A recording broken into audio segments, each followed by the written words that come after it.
ഞങ്ങളിപ്പോൾ കൊടുക്കുന്ന വണ്ടി എന്ന് പറഞ്ഞു കഴിഞ്ഞാൽ നേരെ ഷോറൂമിൽ നിന്ന് ഇറക്കിയിട്ട് ഫസ്റ്റ് പാസഞ്ചറിനെ കയറ്റി ഓടിക്കാവുന്ന കണ്ടീഷനിലാണ് കൊടുക്കുന്നത്. എക്സ്ട്രാ ഫിറ്റിങ്സ് ഇല്ല, ബാക്കി കാര്യങ്ങളൊന്നുമില്ല.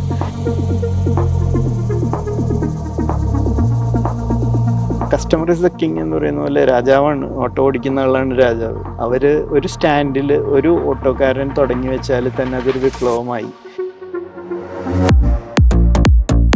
ഇനിയിപ്പോൾ ഞങ്ങൾക്ക് ഫീഡ്ബാക്കിനേക്കാളും കൂടുതലായിട്ട് കിട്ടാൻ പോകുന്നത് ഇവരുടെ ഒരു സന്തോഷമായിരിക്കുള്ളൂ.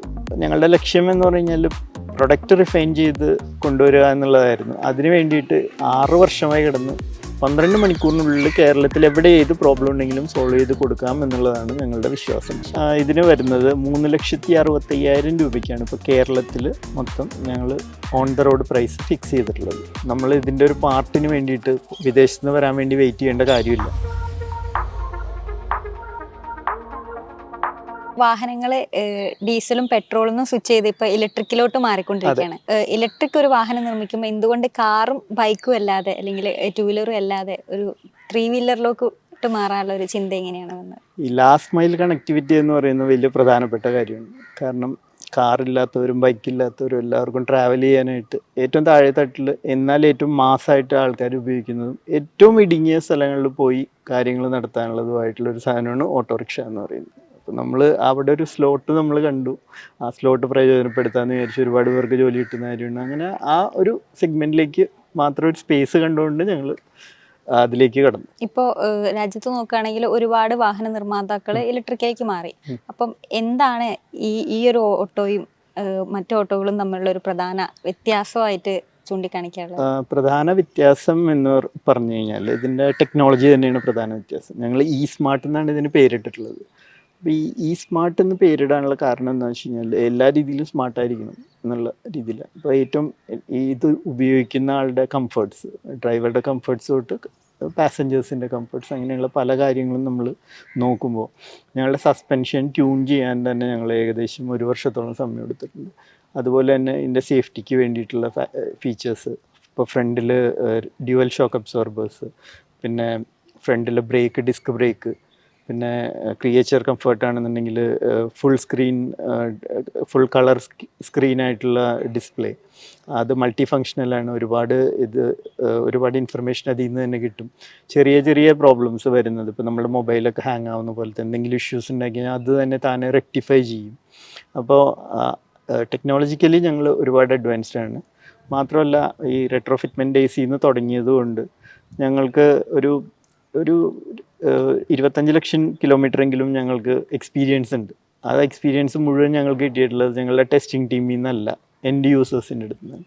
അതായത് ഓട്ടോറിക്ഷ ഡെയിലി ഉപയോഗിക്കുന്ന ആൾക്കാരുടെ അടുത്ത് നിന്നാണ്. അപ്പോൾ അവരിൽ നിന്ന് കുറേ കാര്യങ്ങൾ ഉൾക്കൊണ്ടുകൊണ്ട് ഞങ്ങളിതിൽ കുറേ മാറ്റങ്ങൾ വരുത്തിയിട്ടുണ്ട്. ഒരു വാഹനം നിർമ്മിച്ചെടുക്കുക അല്ലെങ്കിൽ അത് എളുപ്പമുള്ള കാര്യമല്ല. അപ്പോൾ എങ്ങനെയായിരുന്നു ഇതിലേക്ക് ഉള്ള ഒരു കടന്നുവരവ്? ഞാൻ ഓട്ടോമൊബൈൽ ഫീൽഡിലാണ്. ഞാൻ പഠിച്ചിട്ടുള്ളത് ഓട്ടോമൊബൈൽ എഞ്ചിനീയറിംഗ് ആണ്. അപ്പോൾ ഞാൻ ടൊയോട്ടയിലായിരുന്നു എൻ്റെ കരിയർ തുടങ്ങിയത്. അത് കഴിഞ്ഞിട്ട് പിന്നെ UN ഫ്ലീറ്റ് മാനേജ്മെൻറ്റിലേക്ക് പോയി. തിരിച്ചു വന്ന് ഈ ഫീൽഡിലോട്ട് പോകണം എന്ന് വിചാരിക്കുമ്പോഴാണ് സമാന മനസ്കരായിട്ടുള്ള ഒരു ഗ്യാങ് ബാംഗ്ലൂർ കണ്ടെത്തുകയും ഞങ്ങൾ വോൾട്ട ഓട്ടോമോട്ടീവ് എന്നുള്ളൊരു പേരിൽ റെട്രോഫിറ്റ്മെൻറ്റ്, അതായത് ഇപ്പോൾ നിലവിൽ ഓടിക്കൊണ്ടിരിക്കുന്ന പഴയ ഡീസൽ, പെട്രോൾ, CNG ഓട്ടോറിക്ഷകൾ പൂർണ്ണമായും ഇലക്ട്രിക്കാക്കി മാറ്റാനായിട്ടുള്ള ഒരു ടെക്നോളജി വികസിപ്പിച്ചെടുത്തു. അതിൻ്റെ ഇപ്പോഴും അപ്രൂവൽ വോൾട്ടയ്ക്ക് തന്നെയാണ്. അപ്പോൾ വോൾട്ട പുതിയ വണ്ടികളിലേക്ക് കടക്കാൻ ആഗ്രഹിക്കുന്നില്ല, പക്ഷെ മാർക്കറ്റിന് വേണ്ടത് പുതിയ വണ്ടികളാണ്. അപ്പോൾ ശരിക്കും ഞങ്ങൾ ആദ്യം സമീപിച്ച് ചൈന മാനുഫാക്ചറേഴ്സിനെയാണ്. ഈ ചൈന മാനുഫാക്ചറേഴ്സ് നമുക്ക് തരുന്ന പ്രൊഡക്റ്റ് അവരുടെ പല ക്വാളിറ്റി ഉണ്ട്.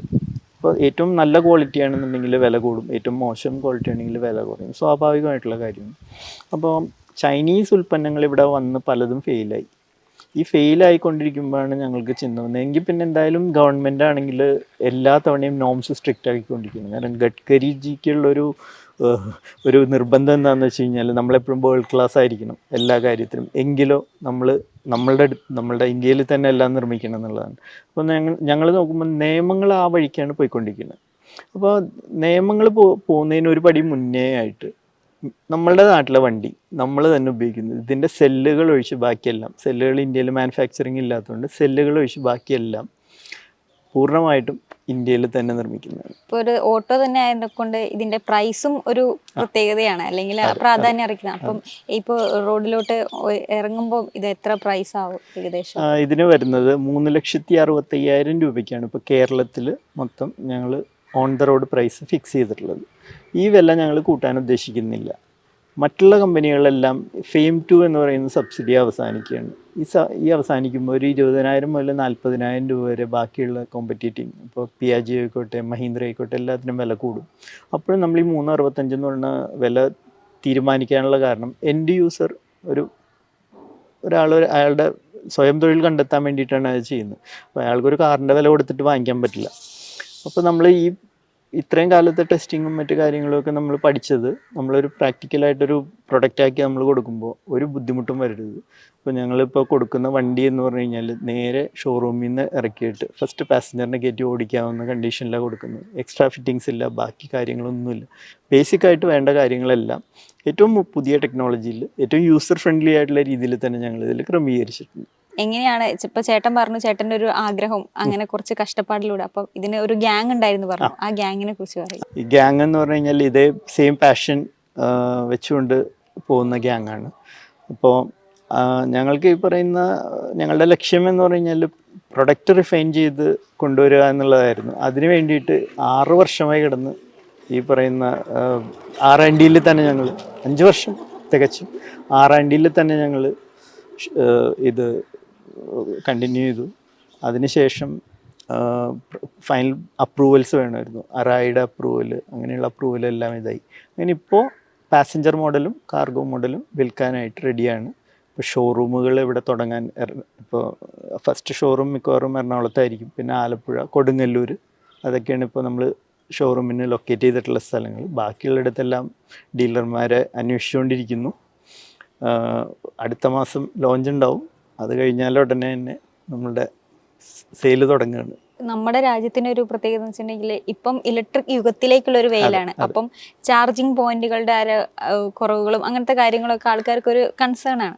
അപ്പൊ എങ്ങനെയാണ് ഇതിന്റെ ഒരു മൈലേജ് ഒക്കെ വരുന്നത്, റേഞ്ച് എങ്ങനെയാണെന്ന് അറിയാൻ ആൾക്കാർക്ക് ഒരു ക്യൂരിയോസിറ്റി. അതായത് 100-120 കിലോമീറ്ററാണ് ആവറേജ് ഒരു ദിവസം ഒരു ഓട്ടോ ഓടിക്കുന്ന ഒരാൾ സാധാരണഗതിയിൽ പോകാറ്. അപ്പം നമ്മൾ നോക്കുമ്പോൾ ഒരു വണ്ടിയുടെ 60-65% വില വരുന്നത് അതിൻ്റെ ബാറ്ററി പാക്കിനാണ്.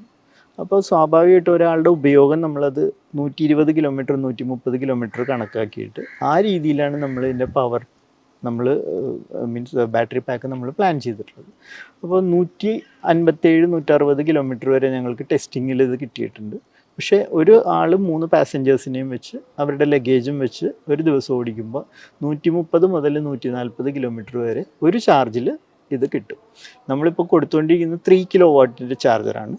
ആ ചാർജർ വെച്ചിട്ട് നമുക്ക് ഈ വണ്ടി 3.5 മണിക്കൂർ കൊണ്ട് 0 to 100% ചാർജ് ചെയ്യാൻ പറ്റും. ഈ വണ്ടിനൊരു പ്രത്യേകത, ഇതിലെ ഡ്രൈവർക്കും നല്ല സ്പേഷ്യസ് ആയിട്ടുള്ള ഒരു ഇതുണ്ട്. പാസഞ്ചറിലെ കൂടെ തന്നെ ഇമ്പോർട്ടൻസ് ഡ്രൈവർക്ക്. അപ്പൊ അങ്ങനെ ഒരു ചിന്ത വരാനുള്ള കാരണം എന്തായിരുന്നു? അങ്ങനെയുള്ള ചിന്ത വരാനായിട്ടുള്ള കാരണം ഞങ്ങൾ ഈ താഴേന്ന് സാധാരണ R&D തുടങ്ങുന്നത് നമ്മൾ ഒരു ഡ്രോയിങ് ബോർഡിൽ നിന്നാണ്. അങ്ങനെയാണ് സാധാരണ തുടങ്ങാറ് R&D. ഇത് R&Dന്ന് നമ്മൾ ആദ്യം തന്നെ കാണുന്നത്, അത് ഇപ്പോൾ ഒരു പുതിയ കമ്പനി ഒരു കാർ ഉണ്ടാക്കുകയാണെങ്കിൽ ആ കസ്റ്റമറുടെ അടുത്ത് കാർ എത്തുന്നത് 1-1.5 വർഷം കഴിഞ്ഞിട്ടായിരിക്കുള്ളൂ. ഇതിപ്പോൾ ഞങ്ങളങ്ങനെയല്ല, ഡേ 1 മുതൽ ഞങ്ങളുടെ പ്രൊഡക്റ്റ് റെട്രോഫിറ്റഡ് വെഹിക്കിൾസ് ഡേ 1 മുതൽ ഓട്ടോറിക്ഷ ഡ്രൈവേഴ്സ് ഓടിച്ചുകൊണ്ടിരിക്കുകയാണ്. അപ്പോൾ അവരായിട്ടാണ് ഇൻട്രാക്ട് ചെയ്യേണ്ടത്. അപ്പോൾ അവർ നമ്മളോട് പറയും, എനിക്ക് ടെന്നീസ് എൽബോ ഇഷ്യൂ ഉണ്ട്, എനിക്ക് ക്ലച്ചിൻ്റെ പ്രോബ്ലം ഉണ്ട്, എനിക്ക് കാലിങ്ങനെ കുറച്ചുകൂടി കയറ്റി വെച്ചാൽ പറ്റും. അപ്പോൾ ഞങ്ങൾ ഒരു ഡെഡ് പെഡൽ കൊടുത്തു. അങ്ങനെ ഡ്രൈവർക്ക് വേണ്ട പല കാര്യങ്ങളും, ഇപ്പോൾ പുതിയ ന്യൂ ജനറേഷൻ ഡ്രൈവർമാരാണല്ലോ, അപ്പോൾ അവർക്ക് USB കണക്ടിവിറ്റി വേണം. അതെല്ലാം നമ്മളിതിൽ ഇൻകോർപ്പറേറ്റ് ചെയ്തിട്ടുണ്ട്. അതുകൂടാതെ ഡിജിറ്റൽ ഡിസ്പ്ലേയും ആ കളർ ഡിസ്പ്ലേ കൊടുത്തിട്ടുള്ളത് വേറൊരു, ഇപ്പോൾ വിപണിയിലുള്ള ഒരു company full colour TFT display കൊടുക്കുന്നില്ല. ഞങ്ങളത് കൊടുക്കാനുള്ള കാരണം അവർക്ക് വേണമെന്നുണ്ടെങ്കിൽ നാളെ റിവേഴ്സ് ക്യാമറ അതിൽ ഫിറ്റ് ചെയ്യാം. പിന്നെ ഈ കൊടുത്തിട്ടുള്ളത് IP67 ആണ്. അത് വെള്ളം വന്ന് വീണാലൊന്നും സ്പ്ലാഷ് ഒന്നും വന്നു കഴിഞ്ഞാൽ കേടാവുകയില്ല. പിന്നെ വില കൊടുത്ത് വാങ്ങിക്കുന്ന ഒരാൾക്ക് ബേസിക് ഇൻഫർമേഷൻ കൊടുക്കുക എന്നുള്ളതല്ല, വാല്യൂ ഫോർ മണി, അതാണ് ഞങ്ങൾ ഉദ്ദേശിക്കുന്നത്. അതുകൊണ്ടാണ് ഞങ്ങൾ ഈ വിലയിൽ തന്നെ പിടിച്ചു നിൽക്കുന്നത്.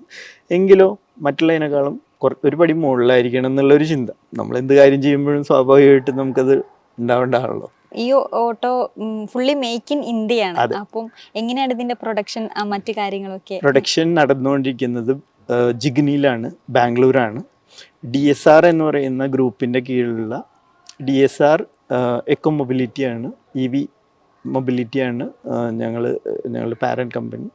അപ്പോൾ ഞങ്ങളുടെ ജിഗ്നിയിലെ പ്ലാനിൽ ഒരു വർഷം 15,000 ഓട്ടോറിക്ഷകൾ നിർമ്മിക്കാനുള്ള കപ്പാസിറ്റി ഉണ്ട്. അവിടെ കമ്പോണൻസും രാജ്യത്തിൻ്റെ പലയിടത്തു നിന്നും തന്നെ ഞങ്ങൾ സോഴ്സ് ചെയ്തിട്ട് ഞങ്ങൾ അവിടെ ബോഡി ഞങ്ങൾ അവിടെയാണ് നിർമ്മിക്കുന്നത്, പെയിൻറ്റ് അവിടെയാണ് ചെയ്യുന്നത്. അസംബ്ലി ലൈൻ 2 ഉണ്ട്. ഈ അസംബ്ലി ലൈനിലാണ് ഇത് അസംബിൾ ചെയ്യുന്നത്. അപ്പോൾ ഈ വെണ്ടർമാരെ ഞങ്ങൾ ഈ 6 വർഷത്തെ അനുഭവമാണ് വെണ്ടർമാരെ ഞങ്ങൾക്ക് കിട്ടാനുള്ള ഒരു കാര്യം. കാരണം നമ്മളുടെ നാടും ഒട്ടും മോശമല്ല, എല്ലാം നമുക്കിവിടെ ഉണ്ടാക്കാൻ പറ്റുമെന്നുള്ള അത് തെളിയിക്കാനും കൂടി ഞങ്ങൾക്ക് പറ്റിയെന്നുള്ളതിൽ സന്തോഷമുണ്ട്.